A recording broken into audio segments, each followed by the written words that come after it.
Ladies, gentlemen, and friends beyond the binary, welcome to the Thursday Discourse for today, August 5th, 2021. I'm your host, Tristan. New haircut. This is a kind of out-of-time stream. I typically stream on Mondays and Tuesdays. Monday we do the Monday Discourse, which this was moved from this Monday. So if you're interested in this stream and you want to catch it on a more regular basis, check out Mondays at noon. It's noon right now, until 2. And then I do on Tuesday nights the Step Back Tonight, which is just with me. No Mia Mulder. Runs from 7 till 9 on Tuesdays. So, that's a thing. Other than that, I go by he, him pronouns. You can find my work at stepbackkitchen.com and tristanwon'tshutup.com. And my work is supported and, kept alive because of my awesome patrons who get to see my videos early. And, they get to enjoy the fruits of their labor by not having to see my ads or sponsorships or anything, and seeing videos early for as little as 84 cents a month if you go for a yearly subscription.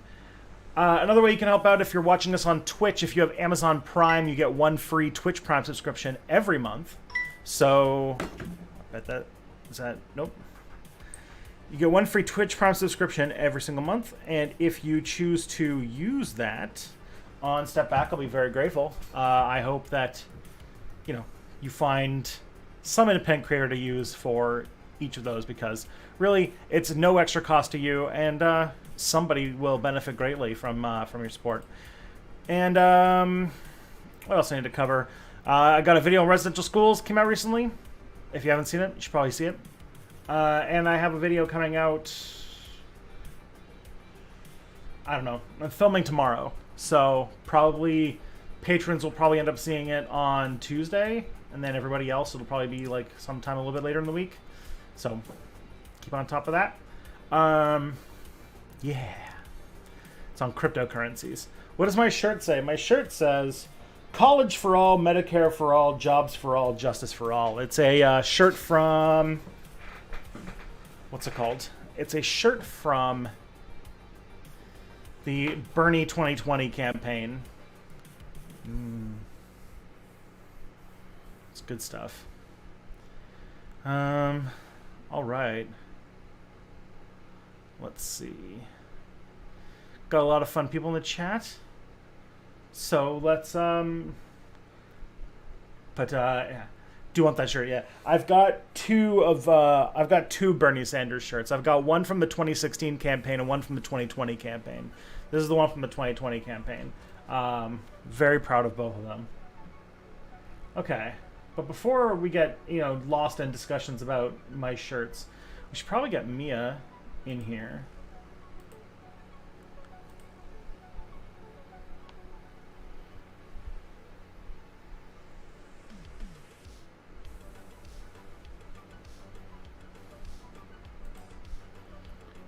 Oh, hello. Oh no. Silent Mia. Hello? Hello. Hello. There we go. Hi, I think your microphone is not the one that... I don't think your microphone is the correct one. Oh, I can fix that. You sound like a robot. Yeah, it sounds like a webcam. It sounds like a webcam, yeah. Here, I can fix that real fast. 1 second, I'll have to make you go away for a second so I can That's alright. fuck around with my inputs and outputs. Yeah, input, default device. You ready for me to sound good? Yes? Here we go. Oh, like honey. Yeah. I guess Wonderful. somehow it got switched back to the little dinky webcam I still had plugged in for some reason. I never use it. Hey, I just got a $5 super chat from Matt Lipton. I sent a Verso book to your P.O. box. It's about the historic link between fossil fuels and fascist movements. Ooh. Fun. I can't wait to read that one. No, seriously, that's really exciting. I'm excited. I love when I get book. I love book. I love book. And Verso books are pretty good, right? I think so. I think so. They recently sent me like an anti-fascist like book bundle that I unfortunately haven't had the opportunity to read yet. It reminds me of something very fun, and by fun I mean horrifying, about World War II that we don't get talked about. We don't talk about very much. So I'll tell you. People forget about this war. People forget. There's a part of the war that people do forget quite a bit about, which is that most of the Western powers spent the first, almost year of the war trying to look like they were doing something while not doing anything. Yeah. So, the thing is, late 39, early 40, not a whole lot happened between, basically until, I think, the Nazis started going nom nom nom, delicious Scandinavia and delicious France and all that stuff. Mm-hmm. So, but before that, between those 2 points, there was essentially nothing going on, and everybody was trying to look like they were doing something while not doing something. Kind of like how every Western power was trying to act like they were invading Syria while not actually doing it. The most performative stuff, yeah. Yeah. And to be fair, the French did take a small stroll into Germany and didn't shoot back, and then they went home. Well, so the French are the only ones who actually did anything. They are the true allies. The French put in all of the effort to make the Maginot Line, which was we're going to build this huge wall that's going to protect us from German invasion, as long as they don't think to go through the Netherlands the last time they did the war. As long as they don't do the exact same thing they did in the last war, we're fine. Well, to be fair, the Belgians did say that they were going to extend the Maginot Line and just didn't. So, as always, this is a wonderful excuse to be rude to the Belgians. Mm-hmm. When France fell, I imagine that General Schlieffen was finally, it worked. It never fails. It's a perfect plan. We just needed faster trucks. Yeah. So there is that. And in fairness, Belgium probably got a lot less of World War II fought on their soil than last time as a result. So there's that. Are you saying that going around the Maginot Line was an inside job? Yeah. The Belgians did it themselves. I mean, what are the two things we know about Belgium? One, they can't be trusted. Two, that their goal was to unify Europe. They did it under German control. So, if anything, they tried it in World War II by letting the Germans by sabotaging the Maginot Line, and then they did it in World War III by letting what's her name, Angela Merkel, run Europe. So it works. Works. I solved Europe. It just works. 50% of the time it works 100% of the time. A quote by General Schlieffen. Perfect. Perfect. Yeah, stupid Flanders. Okay. Other than that, this is I guess I like 255 AD saying, "Are you guys actually talking about history?" It's actually unique for us. Two historians on the historian chat. We're actually talking about history for once. It's true. Okay, but I actually had a point about this, which was that one of the things that they wanted to do that had to do with oil was that during that time, that was when the Soviet Union and Nazi Germany were like at a steady truce with each other. They had that non-aggression pact. And they were, this is before Operation Barbarossa, so that hadn't happened yet. It was coming. But one of the plans was to defeat Nazi Germany, was to bomb the Soviet Union, was specifically to bomb the oil fields around the Caspian Sea during World War II, before the Soviet Union was even involved in the war. Because the Soviet Union was trading oil with Nazi Germany at that point, but also, but then I learned, and this is going to be like, this says so much about how war works then and today, which was that this wasn't a very strategically viable plan, but there was just like a kind of group of, I want to say, British generals who were really horny for this new concept called strategic bombing, which everyone knew would come to define the war later, but it was sort of a thing that hadn't been tried yet because airplanes were still kind of new, and but like there's like this like whole like group of people that were like, they didn't care about the strategy, they just like got married to this idea of strategic bombing, and they're like, we need to find some excuse to do it. Can we please just bomb the Soviet Union during a war with Germany?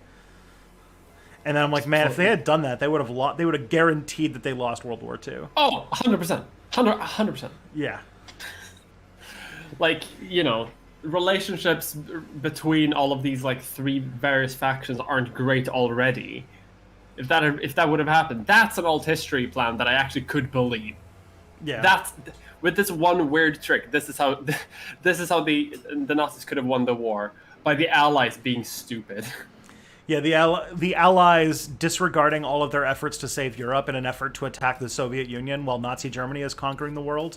That feels like, one, something that Western powers would do, and two, would have guaranteed a German victory in World War II. Wonderful. I could see that. Isn't strategic bombing just a rationalization for attacking civilians? Yes and no. That's definitely what it ended up becoming.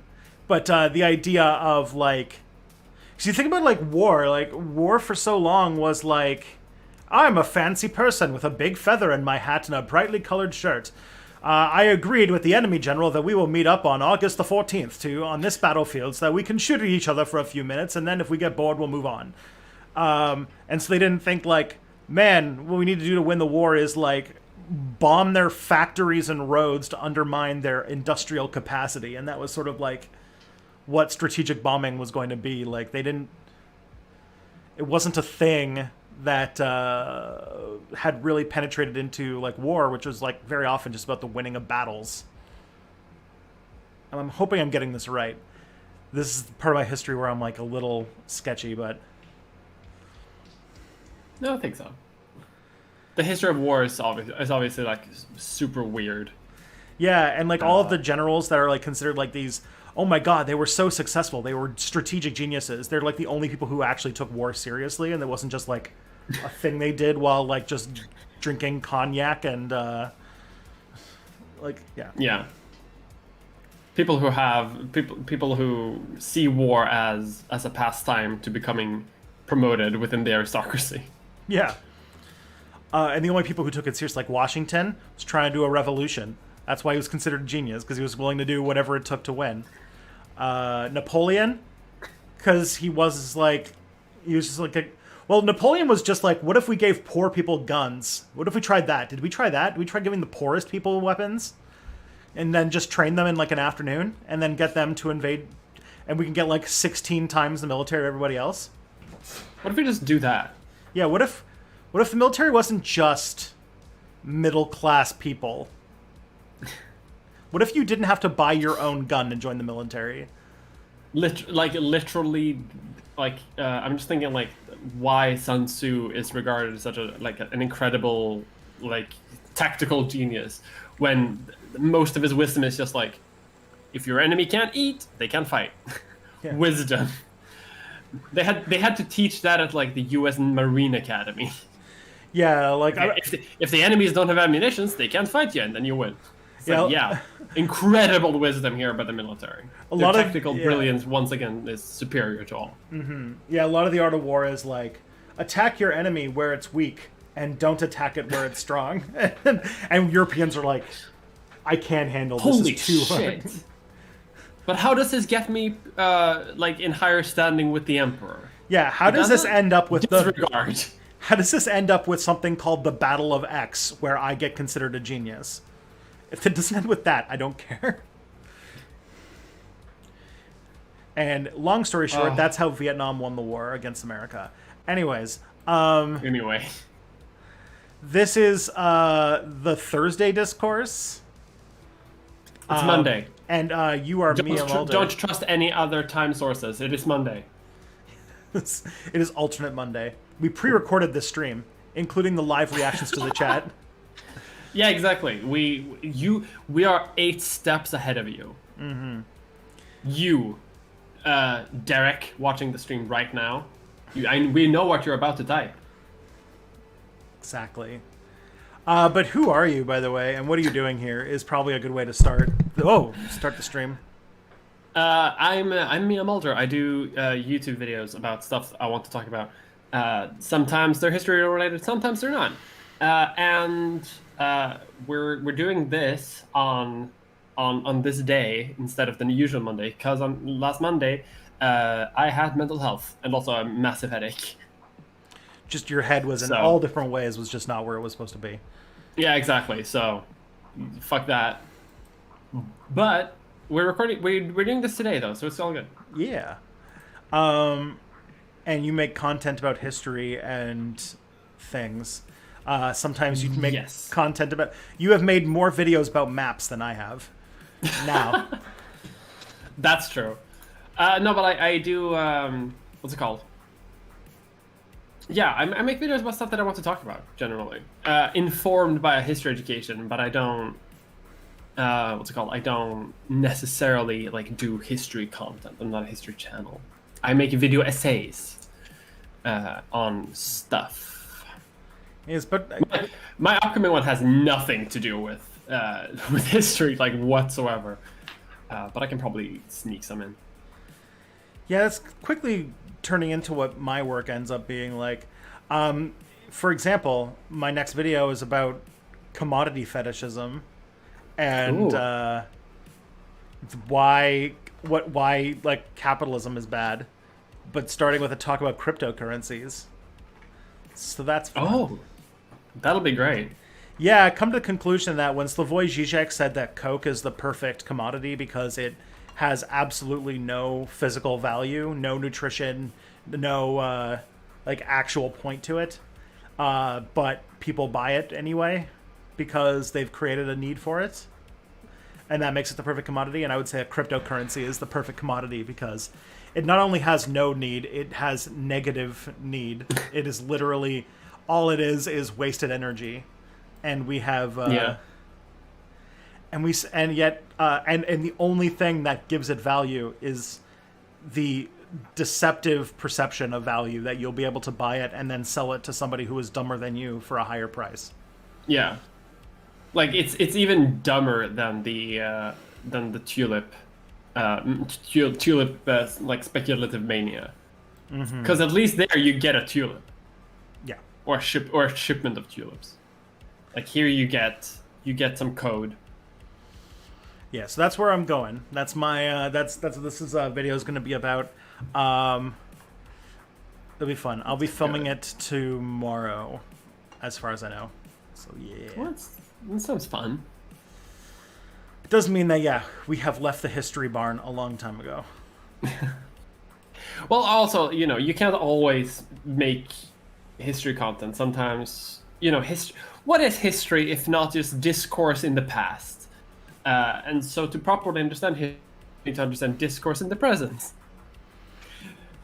This is my history teacher brain like kicking in to try to justify why I don't want to talk about history today. Yeah. Although we just started with me just on a ramble about World War II being weird. Okay, we actually got a really cool question from Vivian Wolf in the chat that I wanted to cat through, which is very interesting because it is something that both of us have to deal with. It had to do with the fact that, like, both of us have done videos into dark, upsetting topics that we have to put, like, content warnings on in front of and such.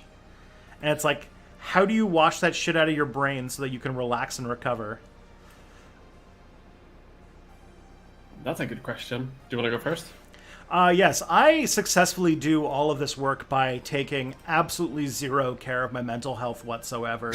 I research the absolute darkest topics imaginable, do absolutely nothing to myself afterwards to take care of that, and then work completely unreasonable amounts of hours in a way that probably disrupts my sleep, and don't do a single thing about that. And I imagine that there will be no negative side effects, and that I'm not just like building to some time where I just collapse into a ball for like a month and a half. I probably should do something. I have a feeling the stuff I research, I can't be doing nothing to me, but I'm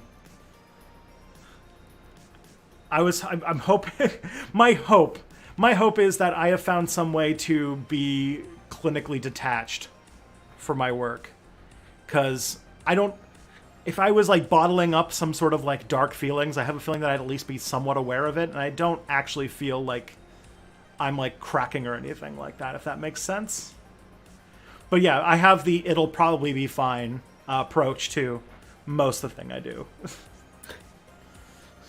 Yeah, I think I have a similar thing. What I do actually have as a bit of an answer is I thankfully have like a fairly okay work schedule, in the sense that I make one video a month. Like that's my timetable. That's what I do. I very rarely break that. Sometimes I have to postpone a video a little bit, but then I usually catch up in the same month.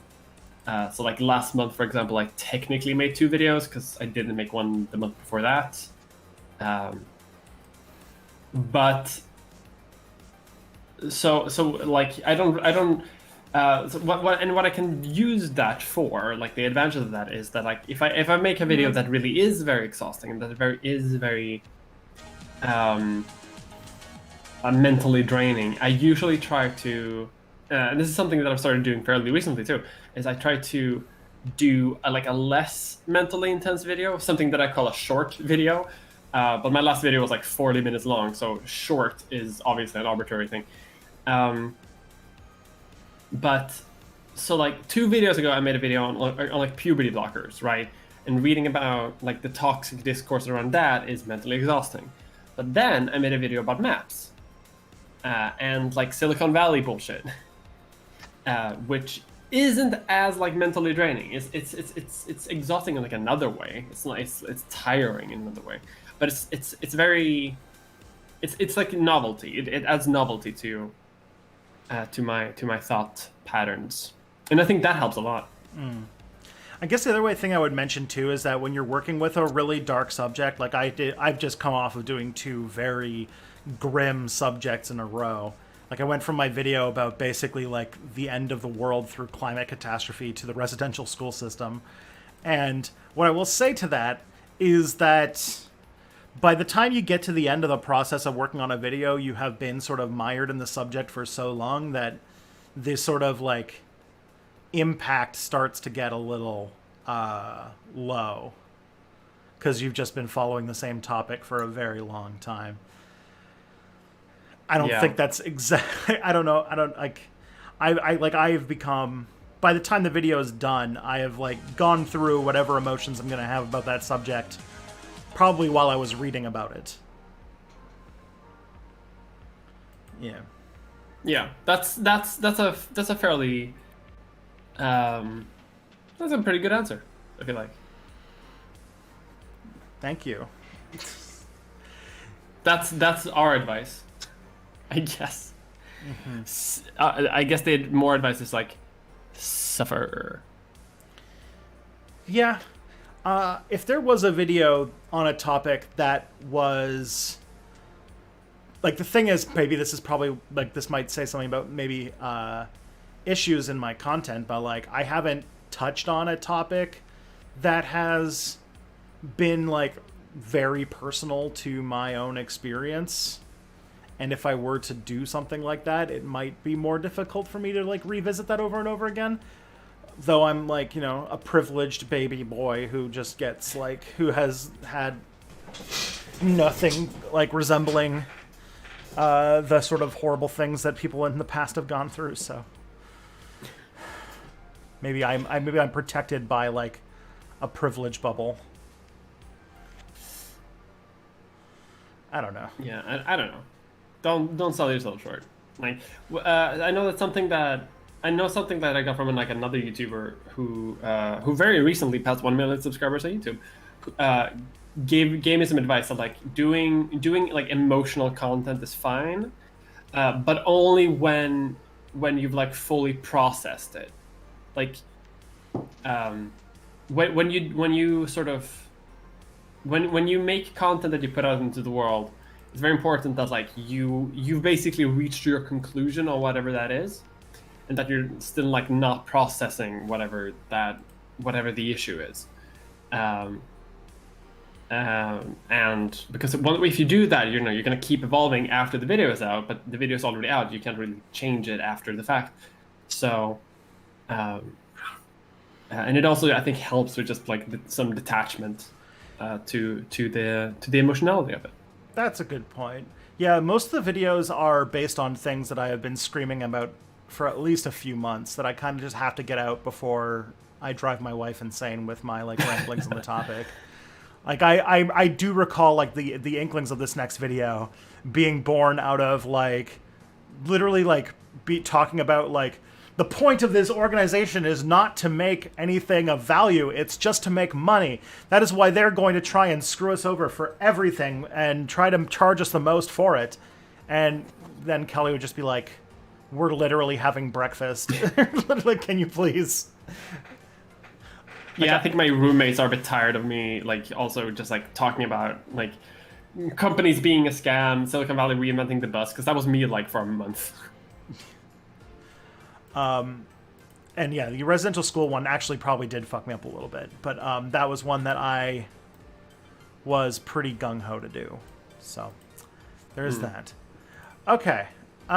Tristan, this is a Wendy's. But I basically, like, yeah, whenever I get to the point where I'm approaching a this is a Wendy's type situation, that's when I know that I need to I need to just make the video already. Because it's obvious I can't get this out of my head right now. Need to get it out there. Needs to be out in the world. But I complain once you hear the premiere music, then you're like you're done. That's what the premiere music does for me. Whenever I have a premiere, that music, like in the beginning of everything, then I just know, like, cool, I can let it go. I can release it into the world, and then I promptly forget about it for like half a year. Mm-hmm. And ever since I hit the 100K thing, I also have like lost all of the YouTuber anxiety. That I don't know how this happened. This is the weirdest thing. But like the last video was the first video released after hitting this milestone, and I was like, oh, like when you get because you get an email from the sponsor saying, yeah, you're good, you can release this video, and I'm like, Oh, right. I made that video. I guess I should release it. All right. I released the video at a certain time, like I scheduled it for a certain time, and I was just like working on the next video or something, and I'm like, oh shit, I released a video like an hour ago. I should probably go like get that started. Go do all of like the launch day stuff. Yeah, I don't know what it is. One day I'll hit the milestone and get the little check mark next to my name, and then I too will not longer have the YouTuber anxiety. Soon. Yeah, we're working on it. There's plans in motion. Schemes, plans within plans. Yeah. So I got a question here from Eva whatever. I guess you have to say that with a British accent for a time. Ava whatever. What do anarchists think about libertarians and vice versa? Well, I am an anarchist, and you are a Ravenist. So, I guess I can answer this one. The meme answer is that libertarian, by its dictionary definition, is a person who is sexually attracted to children and teenagers, which means that anarchists don't like them very much because that's a violation of their bodily autonomy. But in a more or less memey answer, there's like anarchists are libertarians and libertarians aren't. Yeah, so you have to figure out the whole thing, which is that like libertarian has a very different meaning on the eastern side of the Atlantic Ocean than it does here, because like in Europe it's related to like people in Spain killing monarchs and other cool things, like cool things like illiterate Italians shooting like minor nobles and cool like stuff like that. But here there's a whole so I don't want to go into like, well, maybe I should, but libertarianism in America has in like the West, in like the western side of the West, the westest West, the most West, yeah, it's specifically coming out of the American political tradition, comes from a mix of a few intellectual things. Some of them have similarities with like anarchists today, modern anarchists, specifically individualist anarchism, and which is sort of an intellectual trend in the 19th century in American politics, American radical politics. There was sort of this like mix between individualist anarchists who were focused on like freedom and individual expression and like free love and like that kind of thing. And they sort of clashed against anarchists who came from the old world, from Europe, who were anarcho-communists, and the many like Russian, German, and Jewish immigrants who came to, and Italian immigrants who came to America. And those two ideas sort of mesh together. You see people like Emma Goldman, for example, being like Emma Goldman, my bae over there. She is sort of a person who very highly internalized both of those two different ideologies of like individualist and communist anarchism. But also then like there was like people who took like individualist anarchist type like thinking and developed it into what was the prevailing like liberal ideology of the day, like classical liberalism, and sort of it was just sort of like an intellectual, like kind of basically this is like I'm talking about like the very deep intellectual roots of like the Chicago school and like neoliberal economics, where like there's a high emphasis on personal liberty, including personal liberty to do horrible things to other people. But a lot of time, like a lot of what the modern libertarian movement comes out of, this should be a video. I'm just doing a video right now, apparently. A lot of what today we would consider like modern libertarianism, like Ron Paul and like Gary Johnson and like that kind of movement, comes out of that sort of intellectual tradition, turning into a backlash against the civil rights movement.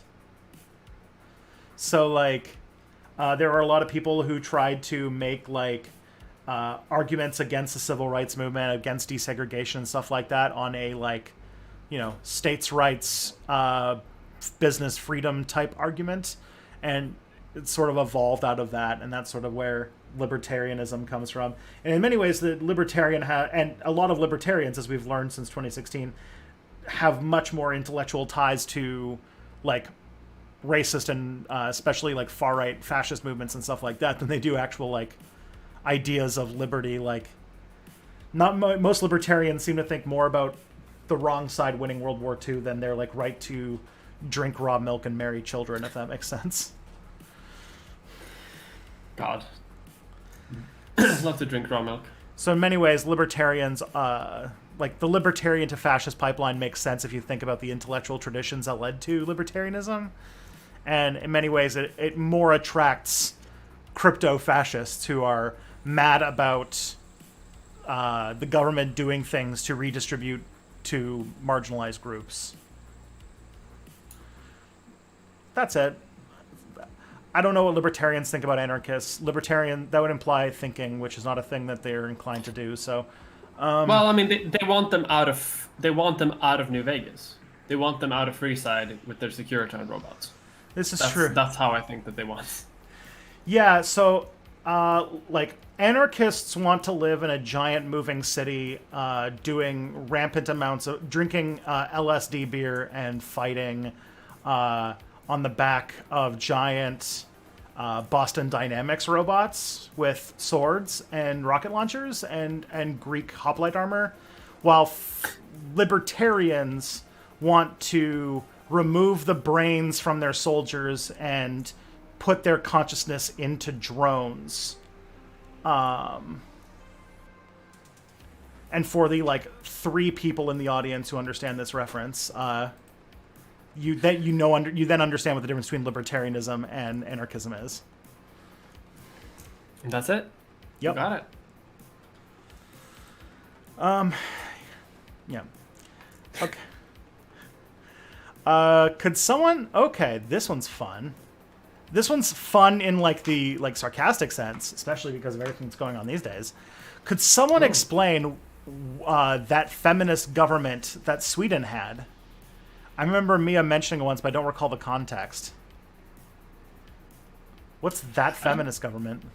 So, I don't know exactly what this is referring to, but I remember a few years ago when the Social Democrats formed a government, couple of elections back, they very much branded it as a big part of their election thing was this is a feminist government. This is a feminist, very high rolling on the feminism angle.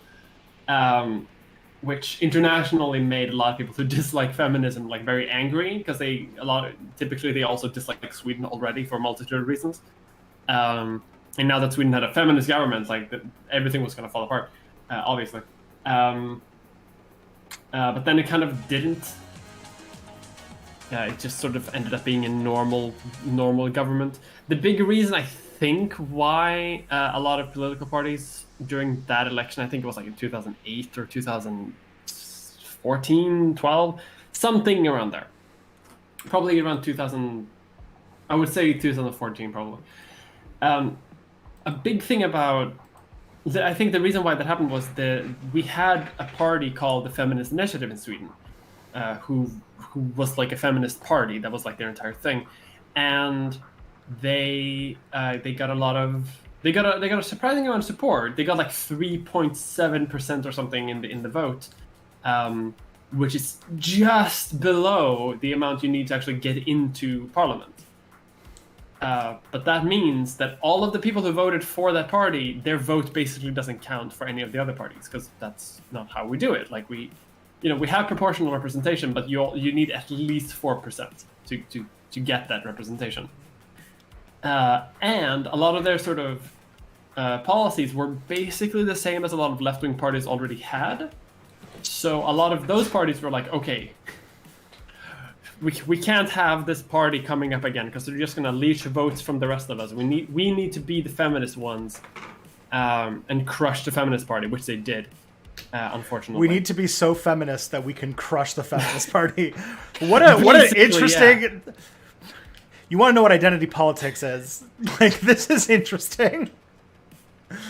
Yeah. This is like we're playing 4D chess here with feminist identity politics.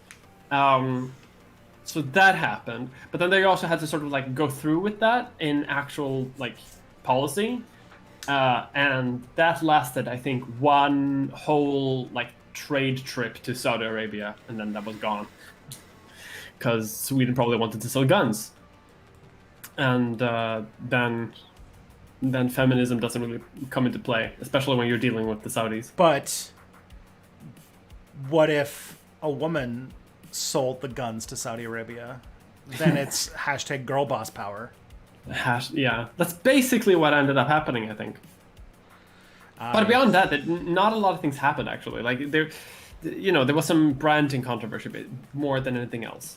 I think a lot of people, like right-wing reactionaries on Twitter and YouTube, probably reacted way more to it than anyone in Sweden did, because those people just hate feminism, especially in politics and video games. Two equally important things. All is fair in politics and video games. Exactly. Are you looking at chat questions or pre-recorded questions right now? Hey, I am. This is still pre-recorded. Yeah. Do you remember that? We just know what you're going to type.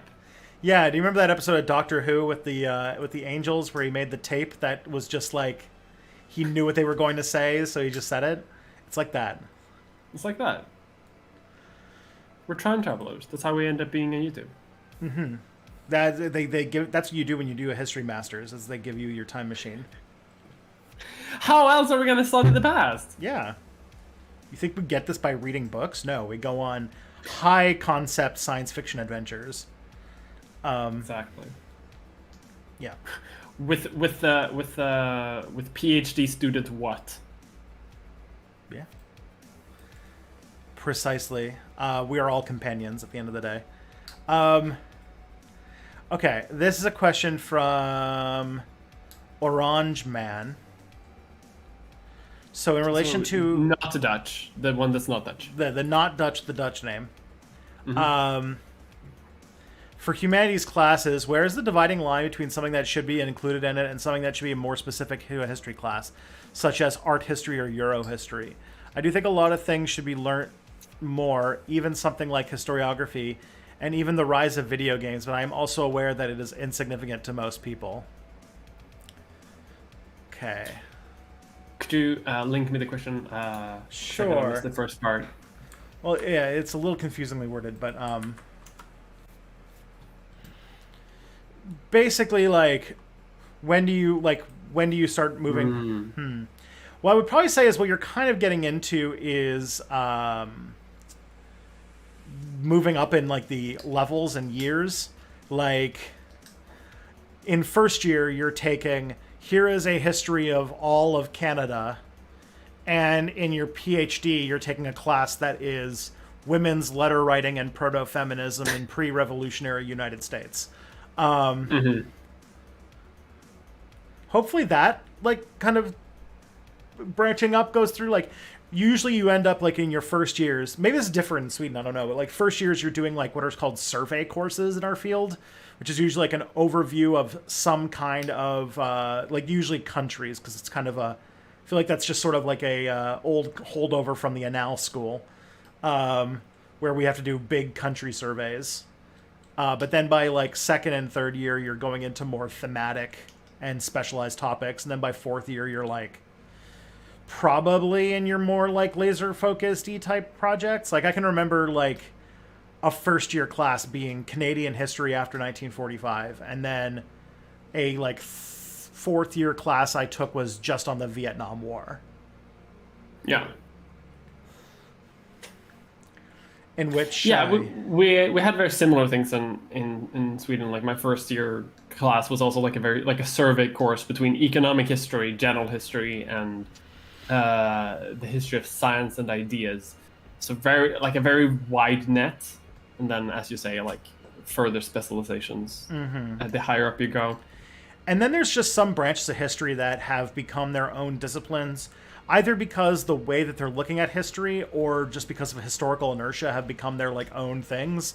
Like, I think we talked about this before, because I don't think this is the case in Sweden, but like in here, like studying specifically Greece and Rome has just been quartered off into its own discipline called classics.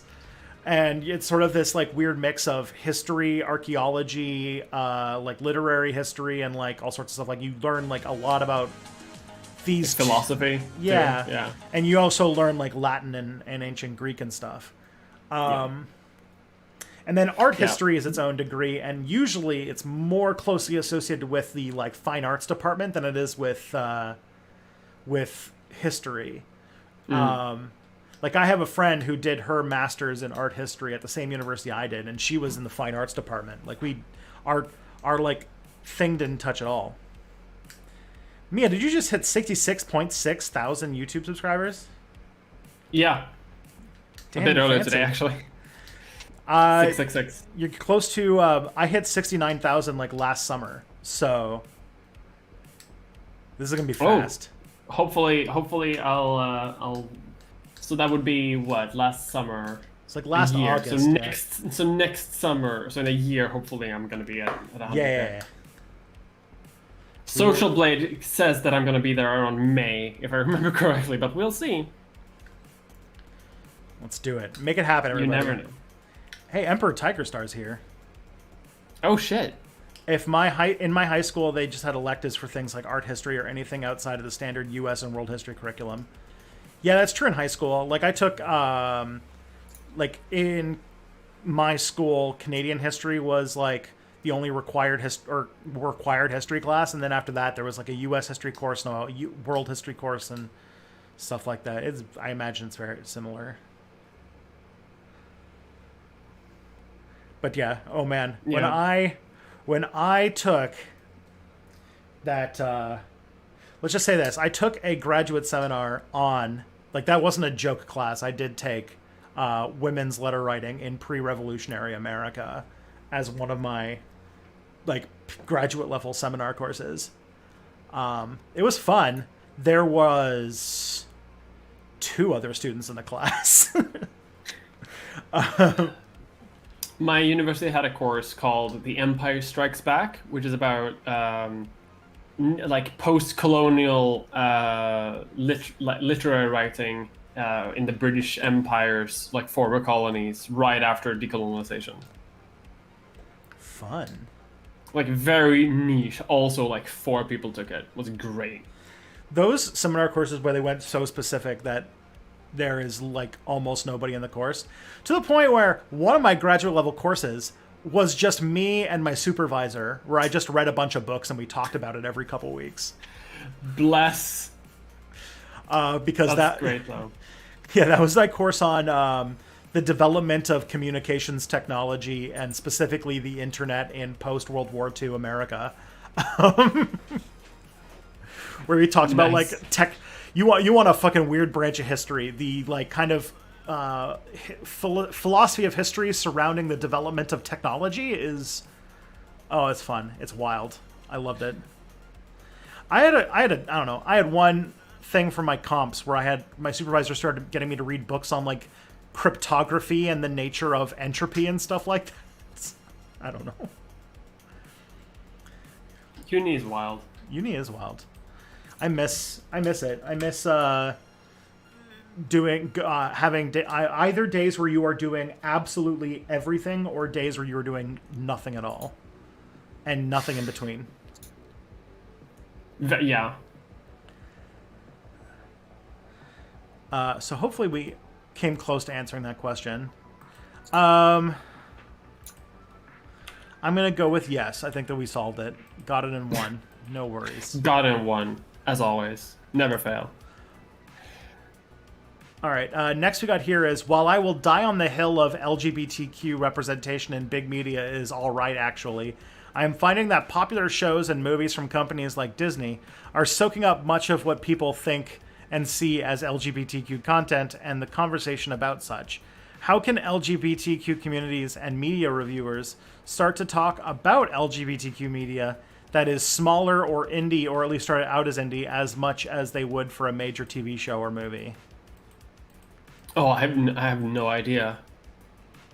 I think you would have to ask like people who do media analysis for that more.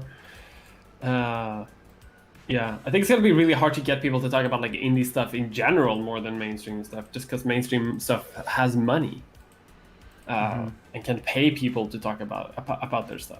And fairly often, like if you watch a lot of like media analysis stuff, it's like they're using a thing that's popular so that they can springboard off a bunch of other ideas. Yeah, exactly. If that makes sense. I am really excited. I have heard that Disney's going to have its first LGBTQ character in the next movie, whatever that is. Again.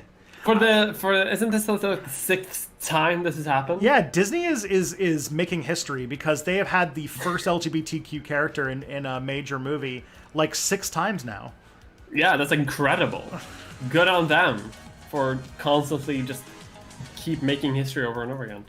I can't wait until we reach a point where this happens with like trans stuff in like 50 years in MCU movies in like phase 15 or whatever in their weird chronology, where they're gonna have like 8 different characters all be the first trans character to be out. Damn, Disney moves at a fucking snail's pace, huh? Damn. As soon as they can find a way to digitally remove gay people, and then so when it goes to China, they can just replace it with a straight character, then you'll have your first gay character in a film. You'd realize that I think that's like already. I think that's happened at least once already. At least once, I think that's happened. Or they could just awkwardly like, I'm gonna go. Like, this is such great news. I'm gonna go tell my wife about this. This is really bad ADR. Yeah. And a scene that's definitely shot like 2 months after the rest of the movie. Just wedged in where they actually do talk to very like trad wifey person. Yeah. I just want to point this out because I don't know what the story behind it is, but it is a great. I just got a follow from somebody with the username I Denounce Venice. Yes. Perfect. I love denouncing city-states. It's great. Okay. Ooh, B'Elanna question next. We all love B'Elanna.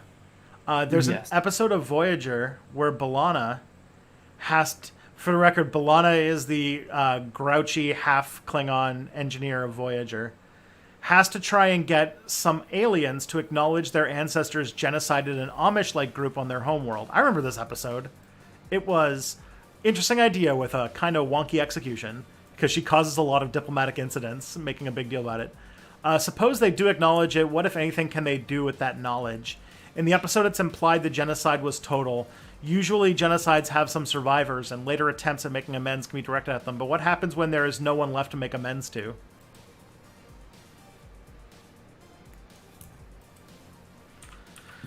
I think you're gonna have to send me this question too, so I can read it. Sure.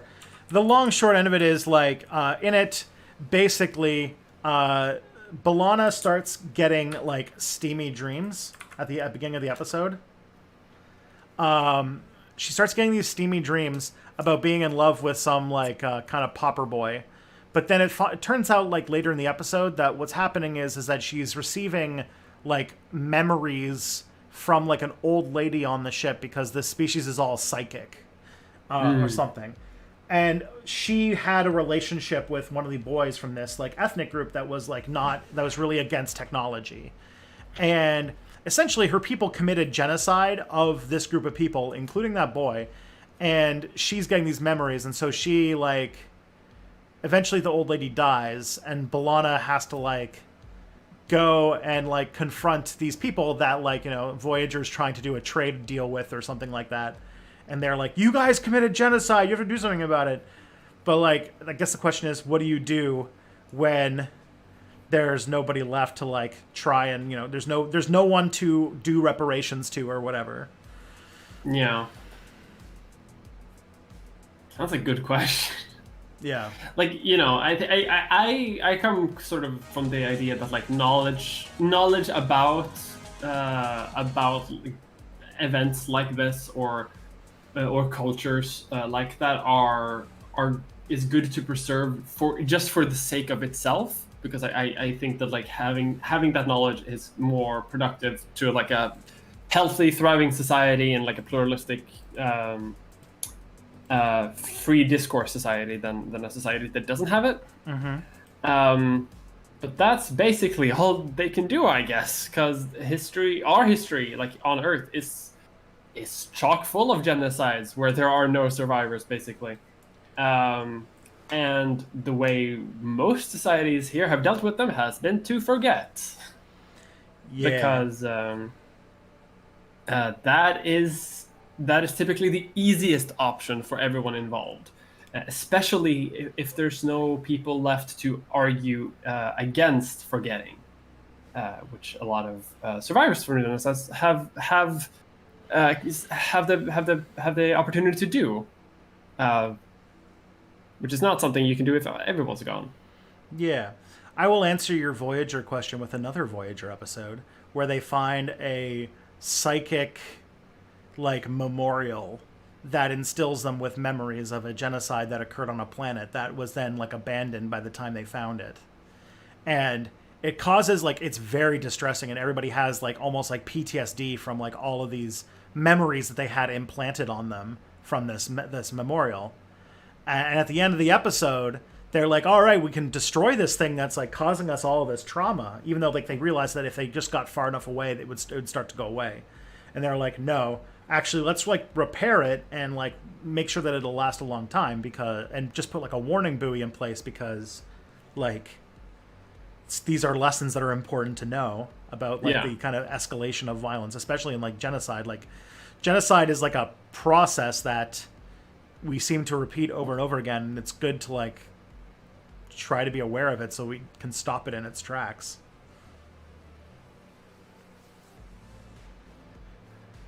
I know. I watched Voyager not too long ago, so it's fresh in your memory.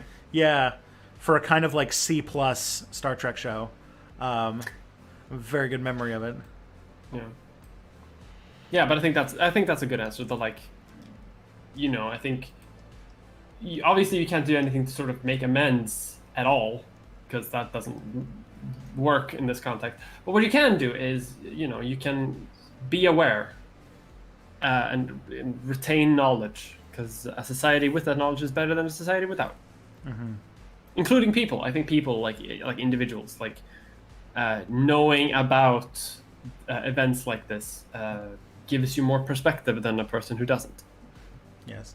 We haven't talked about Star Trek in a long time on this stream, I just realized. Surprising, too. Usually when Discovery was on the air, we were talking about it almost every week.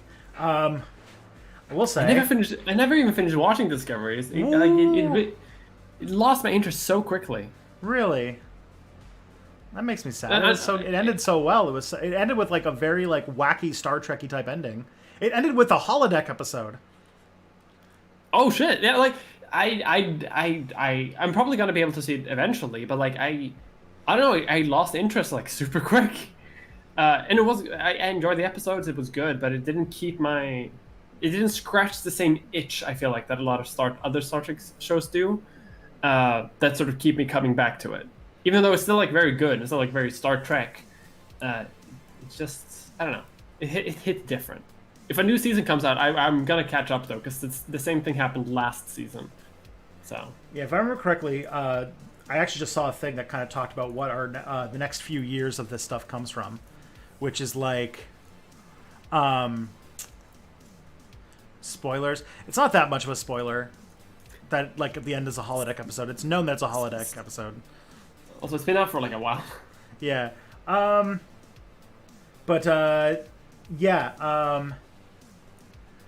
The new season, like this year, actually this month, we're getting the new season of Lower Decks. Oh shit! Yeah, and then later this year we're supposed to be getting Discovery season 4. So sometime before the end of the year we'll get that, and then 2022 we're supposed to get Brave New Worlds, which is going to be like, or Strange New Worlds, which is going to be like more akin to like an old school Star Trek show, with being like episodic and more upbeat and stuff. Mm. And then I think that also we're gonna get the season of Picard with Q, which will be fun. I've heard about that. I'm looking forward to that. Yeah. And then 2023, I think you're gonna get another Discovery season, and that's when it's rumored that possibly the CIA Star Trek show will come out. Although I hope that show never sees the light of day. I don't want to see it. I don't want it to happen. Make it stop. And apparently there's also a movie, because now the big thing is that because of Paramount Plus, through some like kind of weird, because there's like this weird thing about Star Trek that like the people who were in charge of making Star Trek movies, or who had the right to make Star Trek movies, were not the same people who had the right to make Star Trek TV shows. And so they were kind of in like tension, and that's why they made the Kelvin timeline, was so that they could each have their own thing and they didn't have to worry about each other. But now that's not the case because of something to do with Paramount Plus.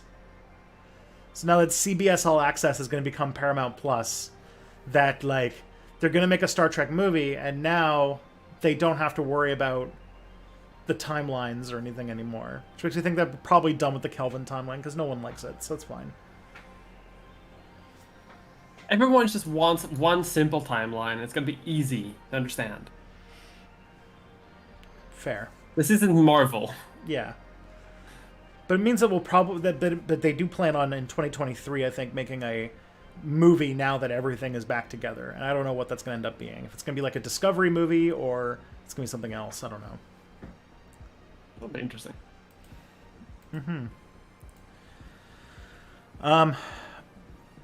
Okay, let's see what we got next. When I had to take general requirement courses for college, I think this is the question that the other question was like a follow-up to. So maybe this will make more sense. When I had to take a general requirement course for college, I had 3 humanities courses: prehistory to Fall of Rome, Rise of Islam to England's Glorious Revolution, and 1700s to modern times. Wow. Okay. Interesting timelines. Okay. Yeah. I found the last course to be utmost terrible. Not only was it an arch-conservative professor whom even an elementary teacher had better understanding of his history, but the pace of the time span was so fast that most things learnt were either very basic, the times and events that happened, and with all of post-World War II being done in a single lecture, with all the stuff that happened in the last 3 centuries, should college have an additional required humanities course about the last century or century and a half, so they can teach about it in the more detail it needs? Sorry, could you repeat the very last sentence? Sure. It's a very long sentence. With all the stuff that happened in the last 3 centuries, should colleges have an additional required humanities course about the last century or century and a half, so they can teach about it in the more detail it needs? Yeah, I think a lot of colleges do have that. Yeah, I feel like most courses have a very like narrow time span, and the more advanced levels you get into, the more narrow the time span becomes. Kind of like we touched on before, right? That, but even like very initially, even like starting courses, which would be like not analogous to like UK A levels, but like the A level, the starting level in Swedish universities, even they are much more like narrow. Like I remember having, like the 1840s was like a week for me, just because it's a very intense decade, and I would hope that more universities and colleges had it like that. Yeah, like when I was in university, the way that it worked for us is that you had like a few classes that were mandatory, and most of it was like theory and such. But then you had like I remember having a requirement where you had to take 2 courses that were in American history, 2 courses that were in European history, and 2 courses in everything else history, which says a whole lot about liberal arts colleges. But and it also meant that I had to take a French Revolution class that I was so bored in. But yeah, I don't like. Yeah, you obviously teaching these absolutely massive survey courses. I guess there's like some value to it. Like I did take some big history stuff that would be very useful to teach because at that kind of high level, you can tweak the way that you teach to learn about things. You just have to. You can't teach like a history course of like a 300-year period, like 1700s to today, and do it the same way that you would just teach a course where you're going through like events and things going on. You have to talk about like bigger trends. Like if somebody came to me and was like, you need to teach 1700s to today, I'd be like, okay, well, what are the major like things that you have to talk about that period? And I would do like units on like industrialization, colonization, and like things like major ideas like 1800s when you get in like industrialization and like the rise of sort of like 1700s is when you probably put like the beginning of like the end of the sort of aristocratic age of world history and the beginning of what would be like the liberal world order, especially in like the late 1700s with like the revolutions, the general crisis I think it was called or something. And then like the 1800s you get like the rise of socialism, and early 1900s you get the rise of fascism, and like that all is like a dialogue that happens across these centuries, and like you have to kind of think of things more on like that grander scale, if that makes sense, instead of just like a list of things that happened. That makes perfect sense. That's something that we did also at my uni. We had like a very short course on American history, like very overarching, and it had to be like extremely overarching, and basically like foundations of republic, slavery, Cold War, done. Yeah, there is a lot of uses in studying history at a bigger scale. It's just that you have to use that bigger scale to look at different questions. There's a field that's kind of, I don't know how popular it is in academic history these days, but it was kind of getting more popular when I was in it, which is called big history, which is sort of looking at the grand scale of the past and starting to understand different, like learn different lessons by looking at the big picture, like, and also integrating like our knowledge of history as like the human experience and the inhuman experience. So like, I remember one of my lessons in big history had to do with like how, if you think about it, humanity is just the resistance of entropy through the fact that we are a contained system that has regular energy, and that without that there would not be life in any capacity, let alone civilization. And it's like, oh, that's a thing. I guess the other thing too to mention with history is that like you kind of have to go more granular in recent times because everything keeps speeding up. Like you can cover the first 1,000 years of human history because pick berry, eat deer. People moved around a little bit. Yeah. Next 1,000 years, they moved around a bit more. Next 1,000 years, cities exist. Yeah, exactly. And what we know about all of those periods also goes down quite a bit, you know, like what we know about what human life was like 15,000 years ago is much less than what we know about what happened 15 years ago.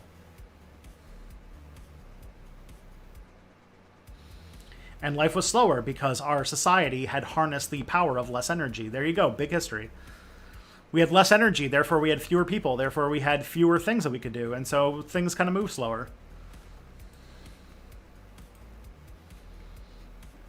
That's why I just focus on history. That's why my entire sort of history education was only focused on like 1845 and forward, because and that's like half of history. Yeah. Like unfortunately, then there are people who do 1845 and back, all of human history, because it's basically as much content as we can work with. Mm-hmm. Yeah, like I'm technically qualified to teach U.S. history survey course, but we kind of split the U.S. history into pre and post 1871 for American history reasons. Um, and I am only like really like knowledgeable about post 1871 America, and honestly post 1945 America most specifically. Yeah. And because people are going to ask, 1871, it's because that was when the Grand Bargain was made. That was the official end of Reconstruction. So it's basically the 1871 is like when the Civil War is like 100% donezo, and America moves more into industrialization and imperialism and that kind of stuff. All right. Let's see what we got next here. Oh, fun. Are you ready for a question about child transition? Oh, fun. Thankfully, I made a video about this not so long ago. Yeah. Will it ever be safe and socially acceptable for minors to chemically transition? Like, suppose we get to a future where no one cares if someone is trans or cis. Wouldn't trans teens still experience some degree of social ostracism as a result of being physically underdeveloped if they have to take hormone blockers and they can't go through puberty at the same time as everyone else their age? I'm not super sure about that. Like, our society has changed, like, very fundamentally, in terms of like how we view ostracization, or like what do we see as sort of in-group and out-group, people, right? And even when it comes to children, there has been like massive change when it comes to like in-group and out-group people. For example, like, I don't think most people, I think the vast majority of individuals now, there's probably some weirdos somewhere, but the vast majority of people, for example, don't have a problem with like girls going to school, like at all, which for a significant part of like schooling history or just history of education was seen as completely unacceptable, and just unrealistic, and like not even practical. Because in the ideology of the time, which was very obviously very sexist, like women aren't meant to do that and aren't capable of having an education. And now, like, girls go to school, and it's basically it's seen as a sort of given that that's something that is happening and it's supposed to happen. But when it comes to sort of like in-group and out-group dynamics about like between children. I saw someone, Golden Pelt in chat, like, children will always find something to bully you for. Like, kids are ostracized for all sorts of reasons already, right? That doesn't necessarily have to do with puberty. It can be with, like, but like anything, basically.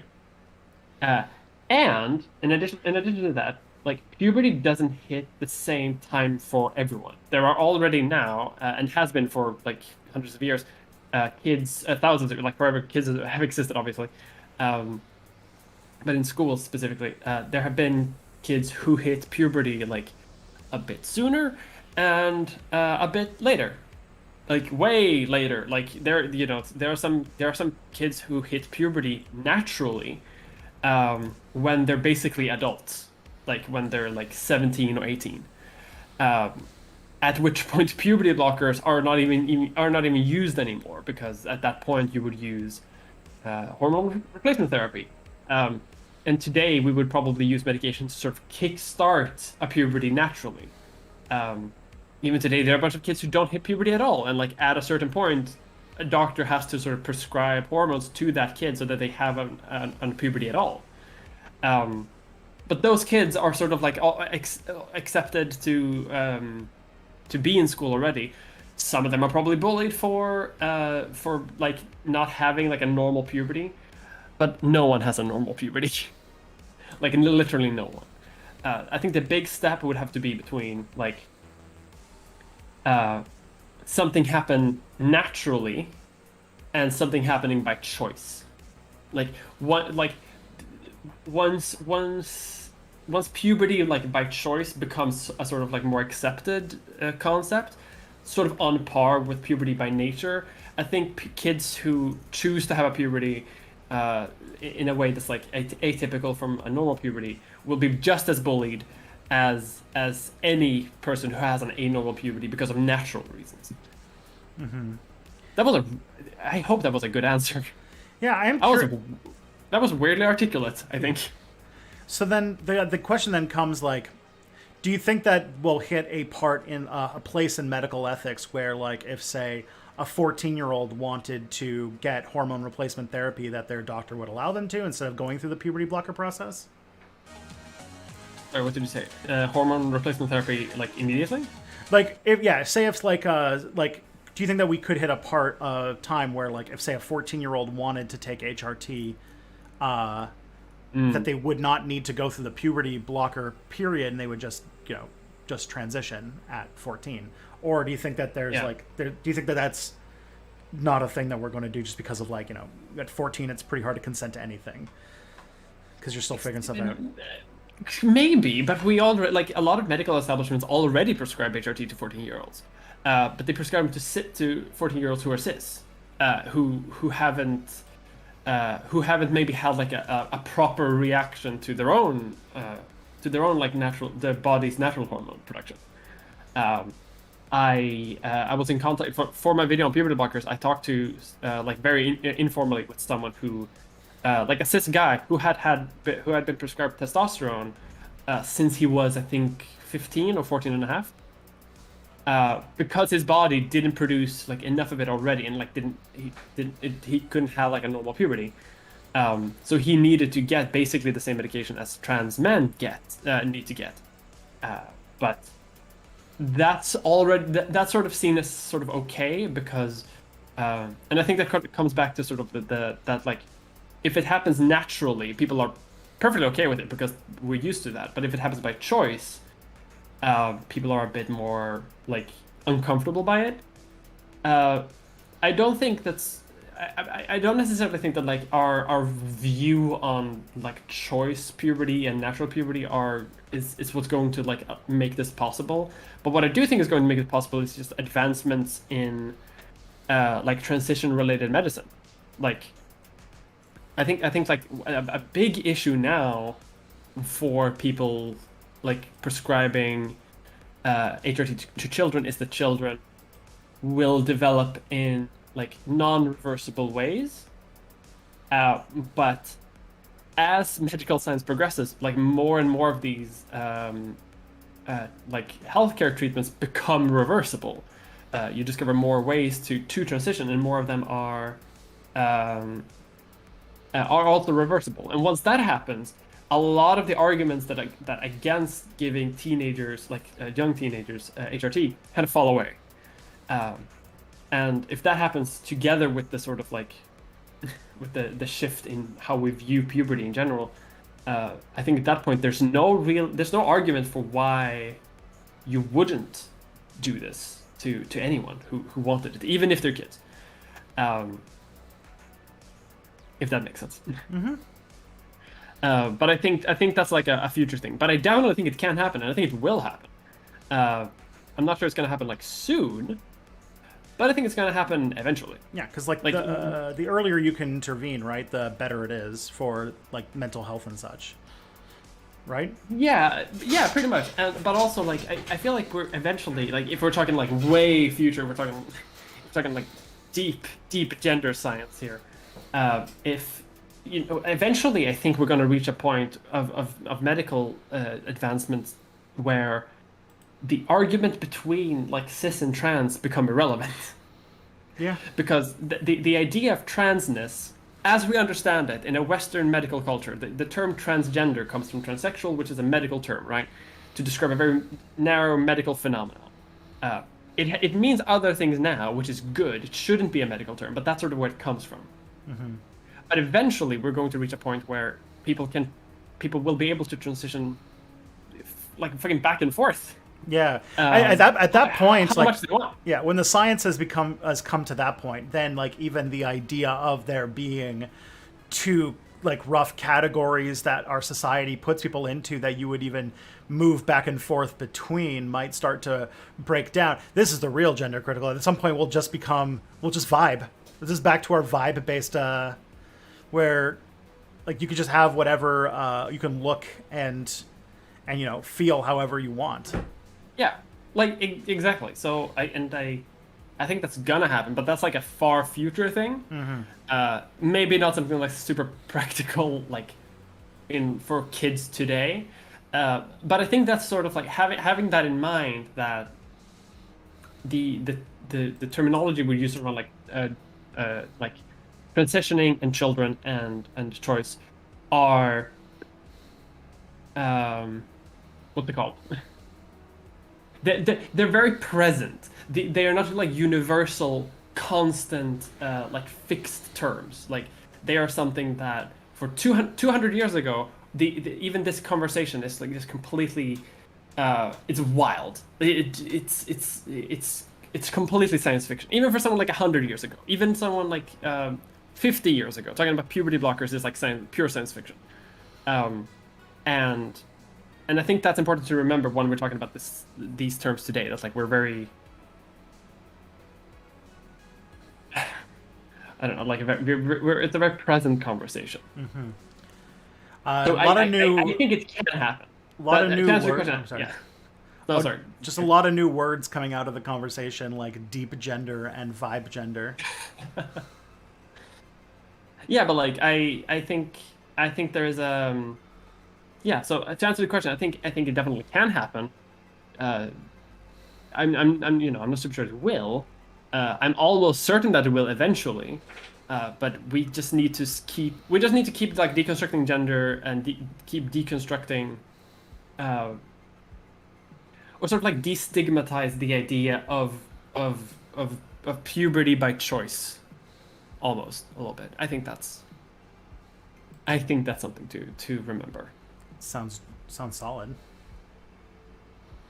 I for one look forward to gender cyberpunk. I think it sounds awesome. Big gender rant. No, it's a good question, because yeah, like this is, I will say, like, this is like a kind of area of this conversation that I just haven't put a lot of thinking towards, because there are no children in my life, and this is sort of like a thing that hasn't come up. So, and I know it's a big conversation, but yeah, post-genderism. Yeah, like that's a thing to potentially look forward to. One day, gender will be defeated. If we unite, cis and trans, we can all defeat gender. Mm-hmm. But for now, gender exists, and I'm happy to be steeped in gender. But eventually, gender might not be a thing to concern, and it might just be something that we view as hair color. And socially, I'm going deep into cyberpunk, like transfuturism here, and that's transfuturism. That's not really fun. That also, like, because the thing is, like, that's changing.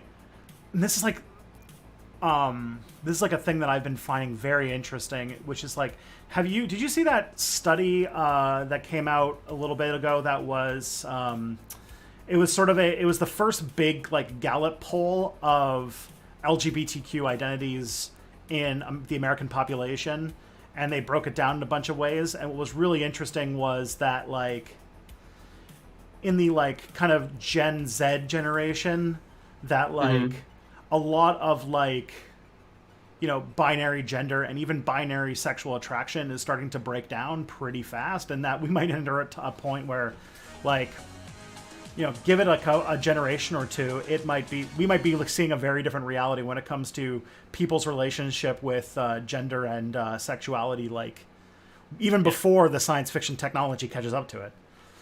And that's sort of what I mean as well. That's like even the way we view these things are going to change dramatically, and are already changing dramatically.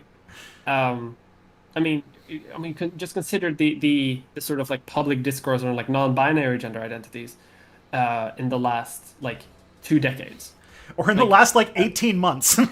That's something that for the vast majority of human existence.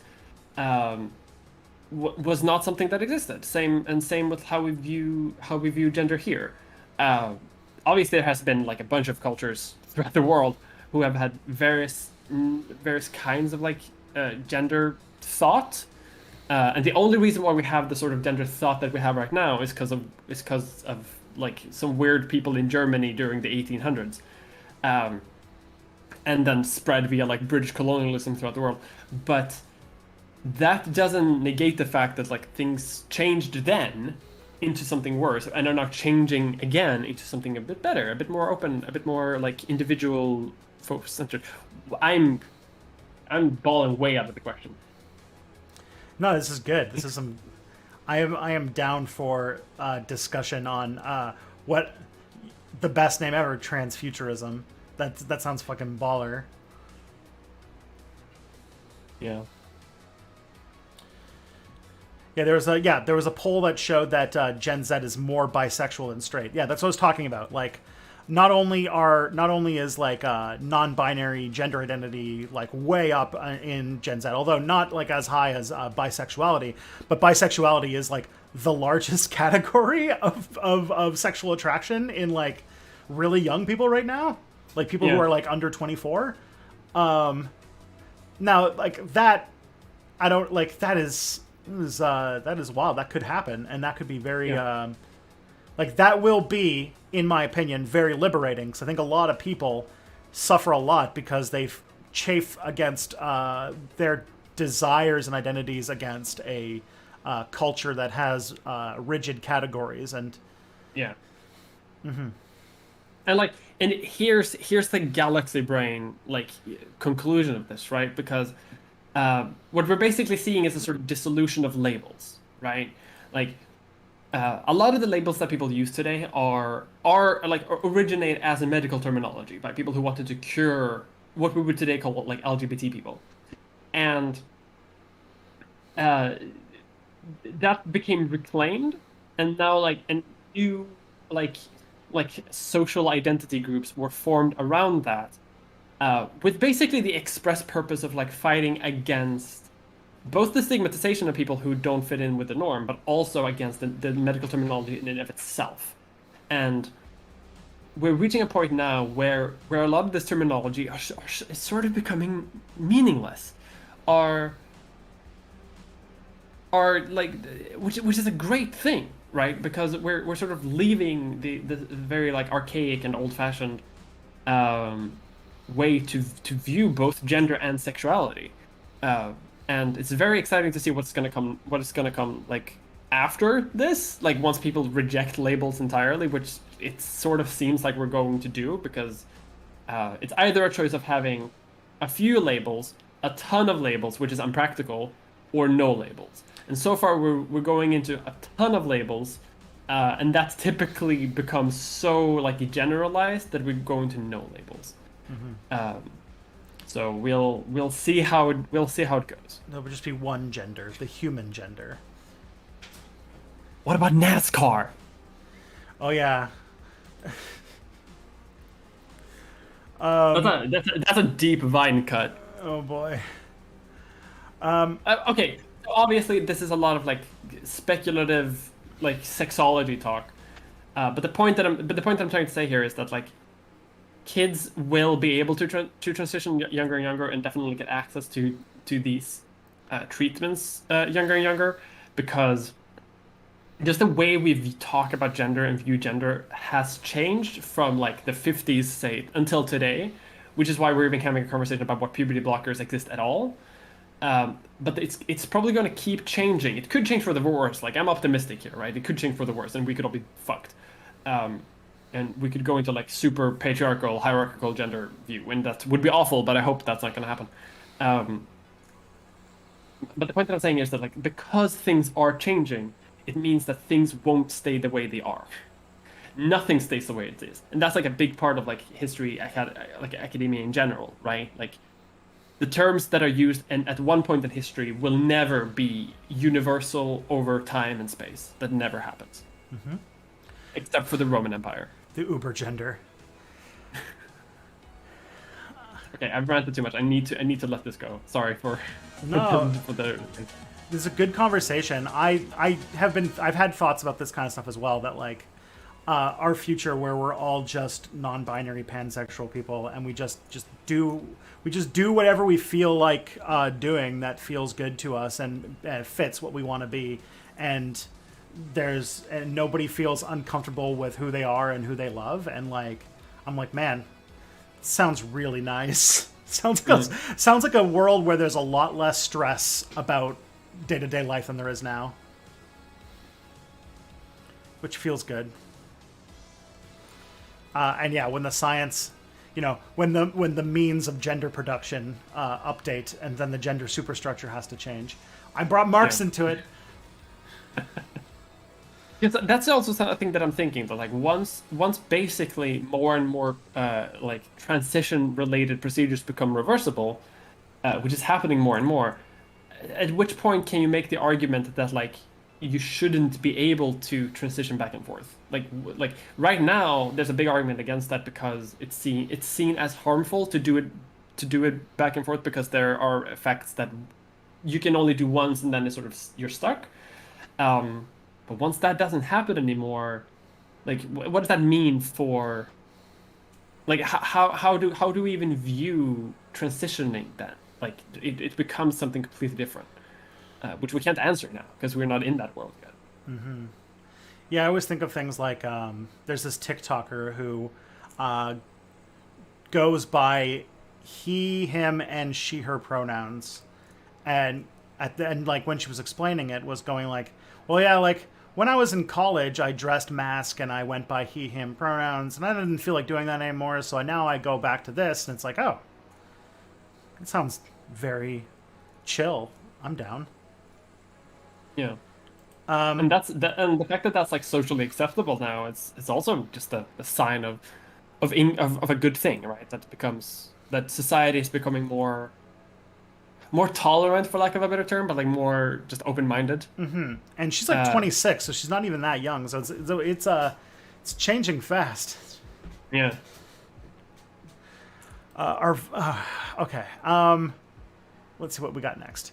Should a nationalized healthcare program be governed by delegates elected by the medical staff and community rather than whoever the main government appoints to run it?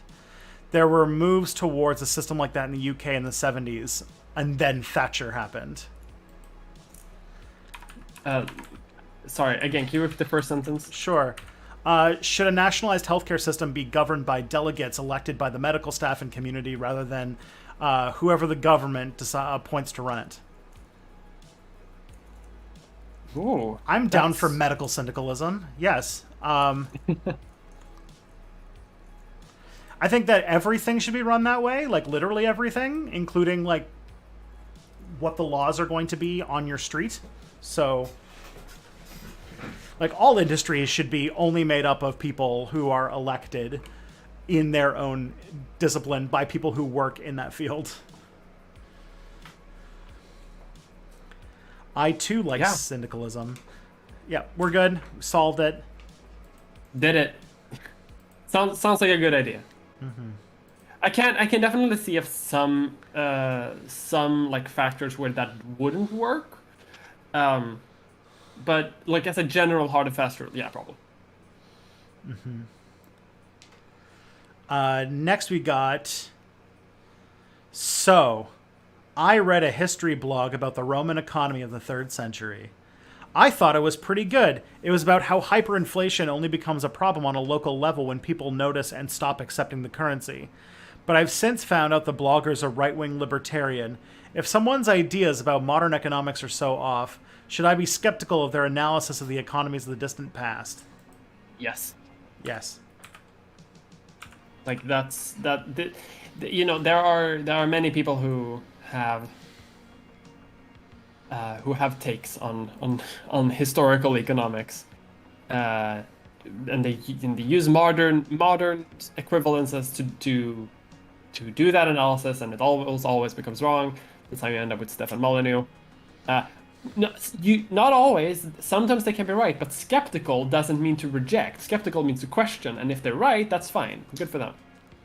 Mm-hmm. But yeah, I'd be on high alert. At least at yellow alert. At academic yellow alert. Like, okay. Academic yellow alert. Shields up, Shields up, weapons off, yeah. And then if you find out that it's Stefan Molyneux, then that's just red alert. Mm-hmm. That's black alert. You gotta spore drive out of there. You gotta get the fuck out of there. like as fast as possible. Okay. Let's see what we got. Yesterday, I saw a news story about a Muslim girl running away from home and going by pictures of her family make her wear a headscarf despite the fact that she's like 11. Okay. I still don't think young girls should be made to wear a headscarf, but is it possible for me, a white man, to publicly express that opinion in a way that won't do more harm than good? Like, I still don't like a lot of conservative Muslim attitudes, but since I got out of the new atheist headspace, I've realized that British Muslims, conservative or not, are a lot closer to genocide than taking over the country. I'm on the question. yeah, I'm on the fence of like in a lot of times like I like supporting people's individual autonomy, good. When you like there's a line between like yeah, like support for this girl who's trying to get away from obviously practices that she's uncomfortable with and doesn't like. Yeah. To then be like, this is why I don't believe anybody in this community has the right to or should have to wear these things or should wear these things at all. That's like where you're going into Islamophobia territory because that is then making, because of this one case, an assumption that a very old and very respected and venerated cultural practice that is not only a symbol of religious devotion but is also a symbol of cultural identity and race and nationality, all sorts of stuff, and then just blanketing that as this is a conservative Muslim thing that is bad and that everybody who participates in it is being oppressed. And I will tell you, through my research and talking to a lot of Muslims and reading a lot about Islamophobia, that it's more often the case that women who wear hijabs are doing so by their own choice and not by this almost media created assumption that it is this oppressive thing that their family is shoving upon them. Yeah, I think that's a great answer. I think you nailed everything. This is one that this is a conversation I've had many times. This is basically a topic of my master's thesis from American Studies. So, I had to read a lot of case studies and talk to a lot of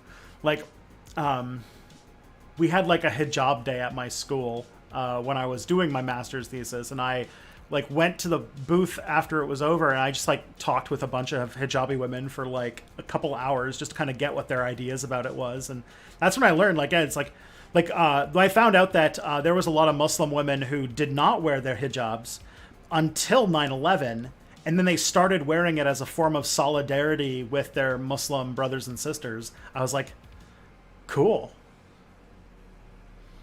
And then they put one on me and took a picture, and it was very fun. Yeah, it was good times. Okay,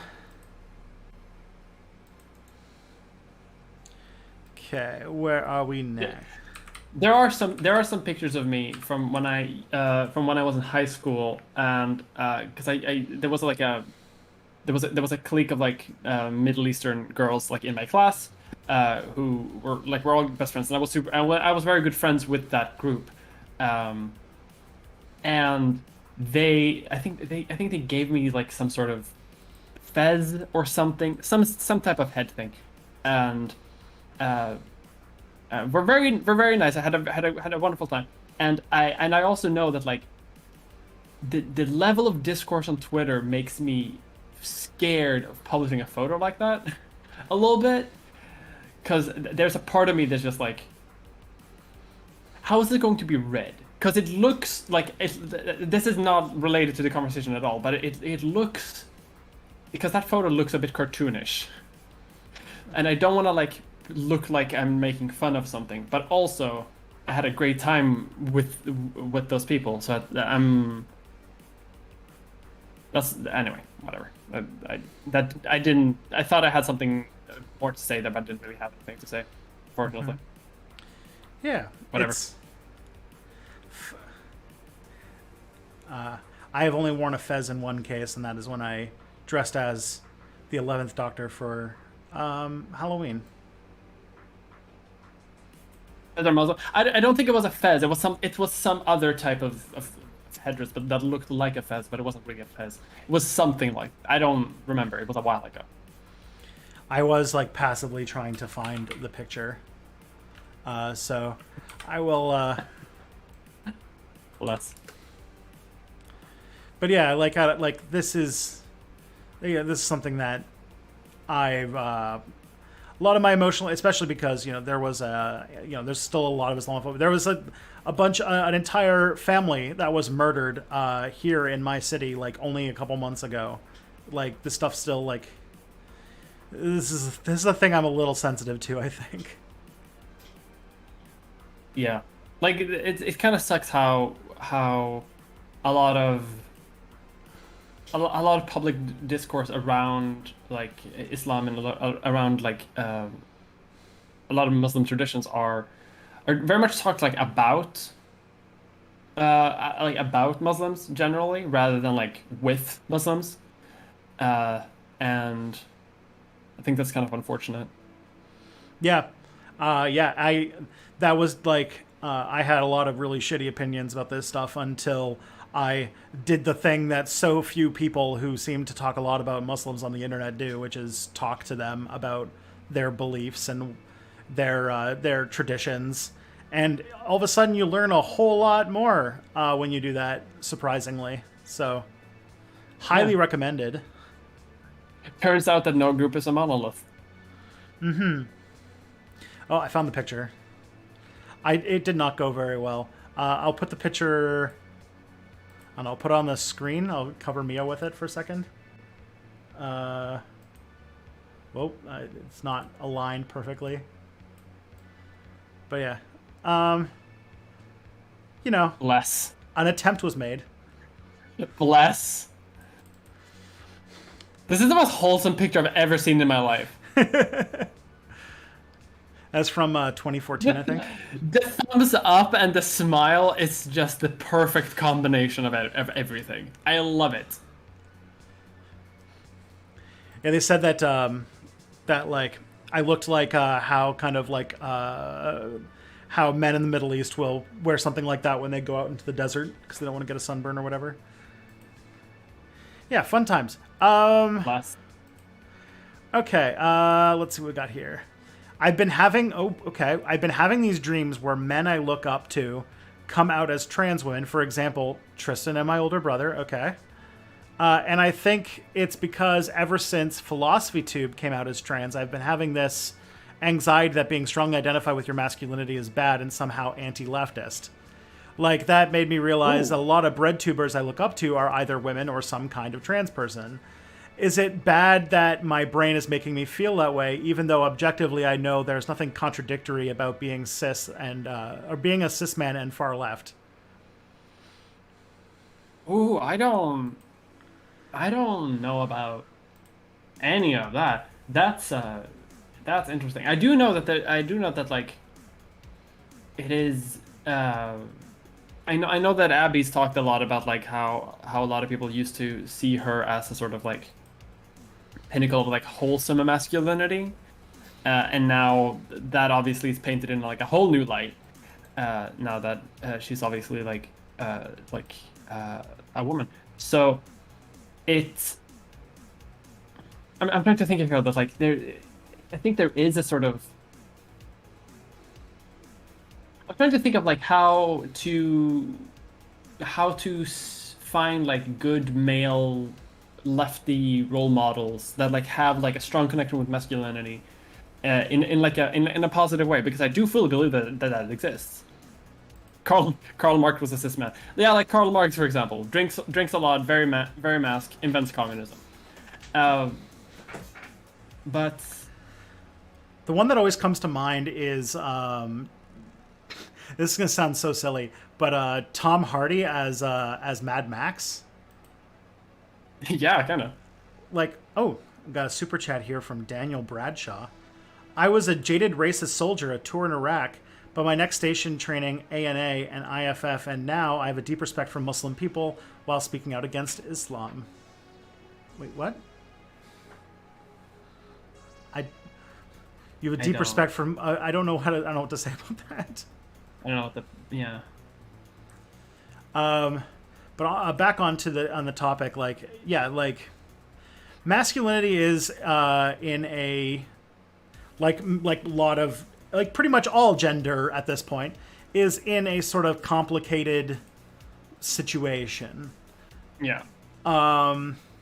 And is in we've learned now that it has there's a lot of pernicious aspects, a lot of aspects that are damaging to ourselves and to other people. Like there's no I make no secret about this. Like I am a cis man. I'm very comfortable in that identity. I have never felt any sort of feeling like I have never I'm trying, you know what I mean. Yeah. And masculinity is also a complex. Like my dad, who I would consider a rather masculine man, is a very like soft-spoken, quiet, but very like kind and empathic person who accepts people as who they are and doesn't try to turn them into somebody he expects them to be. And like that's how I was raised to see masculinity. And like I think that there are because like like overcoming that feeling, like I get that feeling, like there is like a whole, not in the same way, but like a lot of like hyper masculine shit on the internet makes you think, man, men fucking suck. I can't believe that I decided to join this group. But on the other hand, like yeah, I don't like them speaking for us, basically. I've been worrying if masculinity is right wing. Well, patriarchy is right wing. And patriarchy is an idea that people of masculine identities should be, that part of masculinity is the domination over other people, which is inherently a anti-right wing or an anti-left idea. But that should not be a thing that we have. But like that doesn't I also feel like a lot of like right-wing movements have really like co-opted masculinity in that sense, that like because I'm just thinking about like how old-timey fascist like propaganda would portray gender basically as this like hyper masculine, super toxic patriarchal like idea, and how a lot of like right-wing discourse has sort of become like coupled with that, even though it's not necessarily like it's completely disconnected. Obviously, like masculinity is, I don't think masculinity is connected to any type of ideology, even though I think right-wing ideology, like as you say, like wants to connect itself with masculinity a bit, which I think is a sort of that's a trick that they're doing. They're trying to trick men into thinking that like because they are men they should be should act in a very specific certain way that also is in line with the ideology of fascism. Yeah, like look, like a lot of the kind of like incel culture comes from a like profound sense of like pain and like it comes from a profound place of pain that comes from being unable to fulfill a unrealistic idea of what it is to be masculine, if that makes sense. Like yeah, and then of course they express that by trying to double down instead of like questioning, but like it has origins in a very like masculine centric way of or a very like a very not good way of portraying masculinity. And luckily these things are all able to be changed and re-examined. Sorry, continue. I butted in there. Well, no, I butted into yours. That's your, keep going. That's about where I'm at. Like, I think that there are 3.5 billion ways to be masculine in this world, and you can and that there are ways that there are things that you can be comfortable in your the gender that you are comfortable in, and not have to see it associated with cruelty and things like that, because I think that they're not making that connection is something that has been actively cultivated by bad actors that we can unconnect. Oliver, I just wanted to say thank you for the $5 super chat. Just wanted to say I adore you both and appreciate your work. Thanks for keeping my mind occupied while I mow the grass in the Midwest heat. Oh boy, I'm not too far away from you, and it is warm today, so I feel you. I'm thinking there's a part of me that wants to sort of insert the concept of like the Soviet new man and like the Soviet view on masculinity, like very early, like in the late 40s and early 50s. I'm trying to see if there's some way to sort of insert that here, but I can't think of it. There is a modern form of masculinity that I think we can all agree is not toxic and is able to be embraced, and something that we should all gram to. And that is himbo. Himboism is the perfect example of a non-toxic masculinity. Yes. So if you're ever curious about what is the non-toxic way to perform masculinity, think of what a himbo would do and do that. A leftist himbo.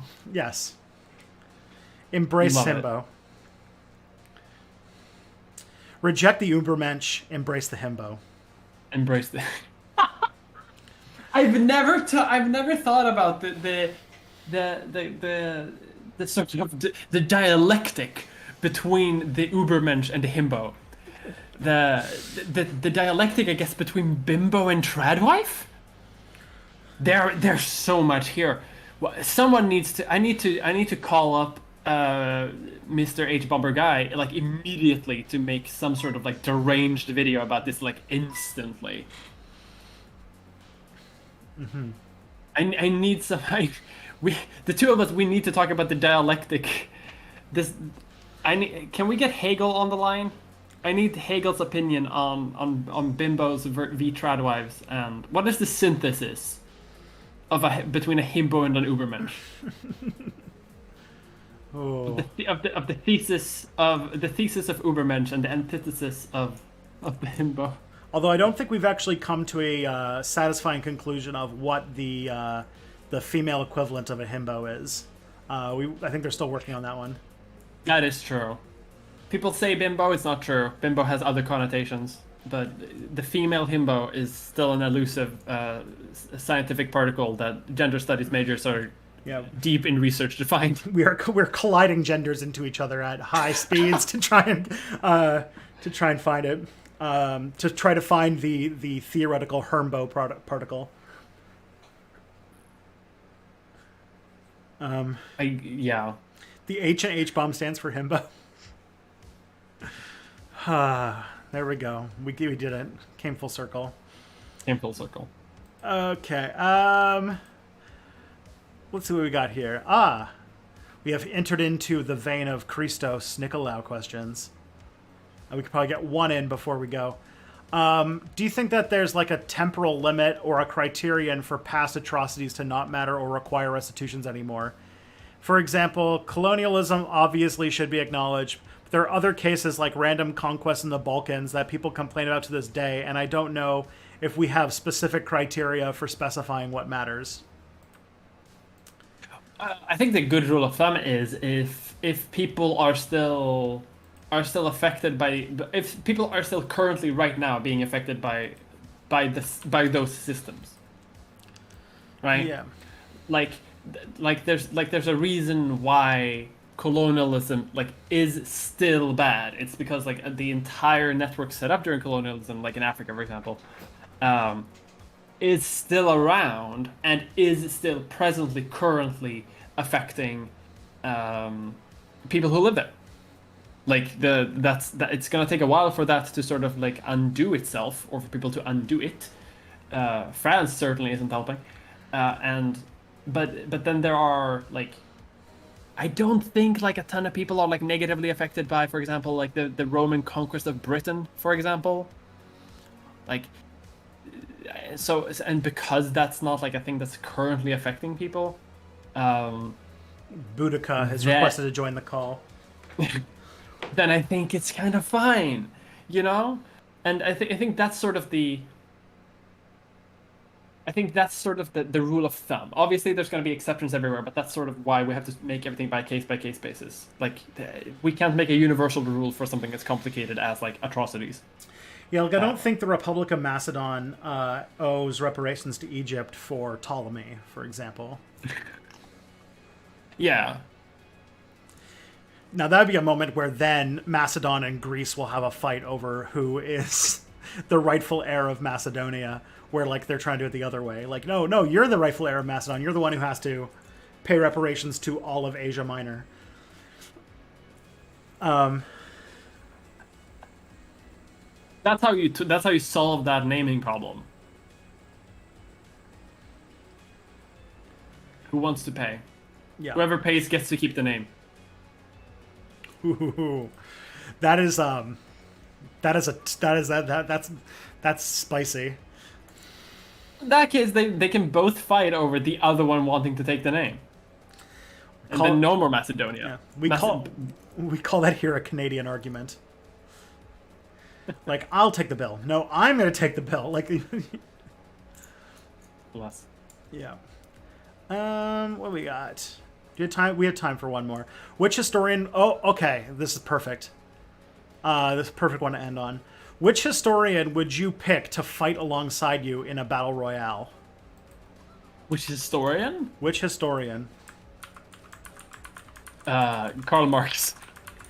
Oh, god damn, that's a good one. Karl Marx could probably throw a haymaker. Yeah, he got into fights regularly. He's the only historian I know who regularly got into bar fights while drunk. He completely reinvented politics just to show up how, like, just because he was so pissed at everybody. Like, he was so mad that everybody was getting it wrong that he reinvented politics just to spite them. Mm-hmm. And yeah, I think the answer I was going to go for was Thucydides. I could go for that. Pretty good answer. Howard Zinn served in the Air Force. Okay. That's young Winston Churchill. Okay. These are good answers. Yeah, communism was invented out of spite because he didn't like the fact that all of the socialist movements didn't have any theory behind them. So he's like, gotta make some. They're all doing it wrong. Emma Goldman did not write history, sadly. She is a great figure, and she would fuck somebody up in a fight. But I don't think she wrote any history. She's more of a philosopher.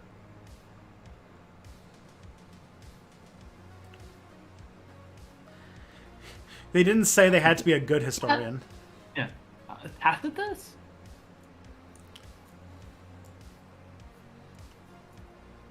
Am I thinking of the right person? Tacitus. Xenophon, who fought in the Peloponnesian War. Interesting. Yeah, you got to go with one of those like Greek ones, right? Yeah, they'll come armed. Mm-hmm. It's either going to be like a Greek historian or one of those people who was like a general in a war and then wrote a history of the war after it was over. But to be fair, being a general doesn't necessarily mean that you're gonna be good in a fight. That is fair. But like I could see like Ulysses S. Grant wrote a memoir which covered the Civil War. Does that count? And if so, like I feel like U.S. Grant could probably throw a punch.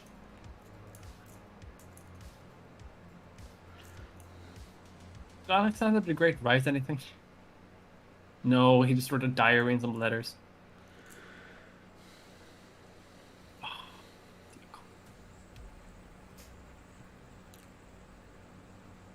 D'Souza. My God. Ooh, Julius Caesar wrote some history. Oh shit. That could be. Yeah. Ooh, yeah.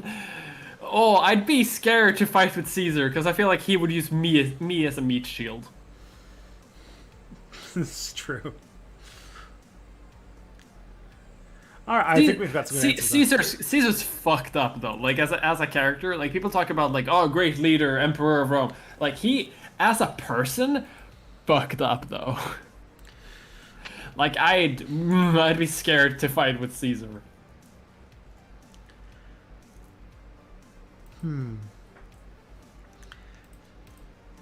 Yeah, I mean, someone who has that much, who is that like intensely obsessed with their own, like, yeah, I get it. Oh boy. Well, we are actually close to the end of our stream for today. Already? Yeah. So you should tell everybody where they can consume Mia content and get you to 100K. You can consume Mia content at miamulder.com, which will take you to my YouTube channel. I'm currently building a website. It's gonna have more links to like my Twitter and Twitch and stuff like that, so I can just refer to miamulder.com. It's also gonna have like transcripts of videos eventually, I guess, because I feel like I feel like I need a YouTube channel, a website eventually. You can find my tweets at Potato Politics on Twitter, where I tweet incessantly every single day. You can find my... What else is there? Twitch.tv/miamulder, where I play video games, usually map games. I think that's it. Probably something else. You can watch my videos on Nebula if you have watchnebula.com/miamulder. And I get paid. Yeah. Get Mia money. Do the things. In the meantime, we're going to go say hello to Rob Russo, the journalist. And in the meantime, I'll be back on... We'll both be back on Monday. So take care of yourselves and take care of each other and have a good weekend. Peace. Peace.